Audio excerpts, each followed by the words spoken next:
Varicose వ్యాధితో బాధపడుతున్నారంట. తక్కువ ఖర్చుతో ట్రీట్మెంట్ కావాలి అనుకుంటే ఎవిస్ హాస్పిటల్ని సంప్రదించండి. భారత్ పాక్ మధ్య యుద్ధ వాతావరణంపై జమ్మూ కాశ్మీర్ మాజీ సీఎం మెహబూబా తీవ్ర ఆందోళన వ్యక్తం చేశారు. యుద్ధం ఆపాలంటూ ఆమె ఏడుస్తున్నారు. శాంతి కోసం చర్చలు జరపాలని కోరుతున్నారు. ఒక్కసారి ఆమె ఏమన్నారో ఒకసారి విందాం. आखिरकार जम्मू कश्मीर के लोग, हमारे खासकर जो बॉर्डर के लोग, कब तक इस मुसीबत को झेलेंगे? ये कब तक चलेगा? कब तक हमारी माओं की गोदे कब तक ये खाली हो जाएंगी? इस तरह की जो जंगी जुनून है दोनों तरफ से, अब तो ये भी हो गया कि दोनों तरफों ने कहा, हमारी तरफ से ये कहा जा रहा है कि हमने वहाँ मिलिटेंट्स के कैंप उड़ा देने थे और वो हमने उड़ा दिए, उनका पर्पस सर्व हो गया। जो बहुत ही वो कहते हैं मेजर हमने एक स्ट्राइक की।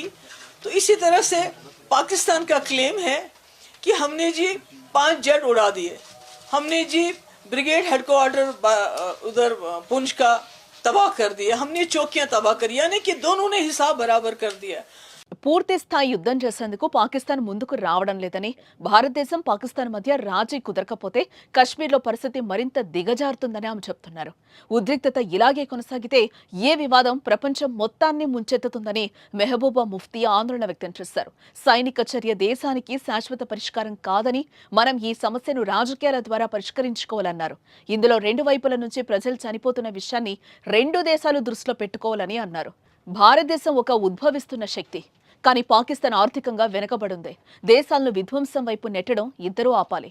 జమ్మూ కాశ్మీర్ ప్రజలు, ముఖ్యంగా సరిహద్దు ప్రాంతాల్లో ఉన్నవారు ప్రతిరోజు కష్టాలు పడుతున్నారని భావోద్వేగానికి లోనయ్యారు. ఉగ్రవాద శిబిరాలను నాశనం చేయాలనే మన లక్ష్యం పూర్తయింది.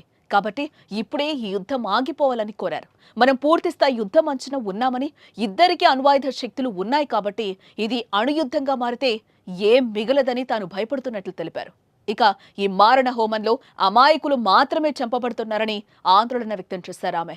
మనం బతకాలి, ఇతరులను బతకనివ్వాలి. పహల్గాం దాడి మనల్ని ఎంతగా ప్రభావితం చేసిందో తెలుసు, కానీ ఇప్పుడు ఈ దాడుల పరిస్థితిని మరింత దిగజార్చాయి. దీనికి యుద్ధం పరిష్కారం కాదని ఆమె అంటున్నారు.